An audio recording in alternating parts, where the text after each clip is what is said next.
రాతను తనే రాయగల అవకాశాన్నే వదులుకొని తనలో భీతిని తన అవినీతిని తన ప్రతినిధులుగా ఎన్నుకొని ప్రజాస్వామ్యమని తలచే జాతిని ప్రశ్నించడమే మానుకొని కళ్ళు ఉన్న ఈ కబోది జాతిని నడిపిస్తుందట ఆవేశం.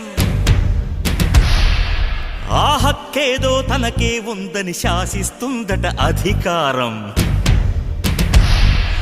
కృష్ణుడు లేని కురుక్షేత్రమున సాగే ఈ ఘోరం చితి మంటల సింధూరం.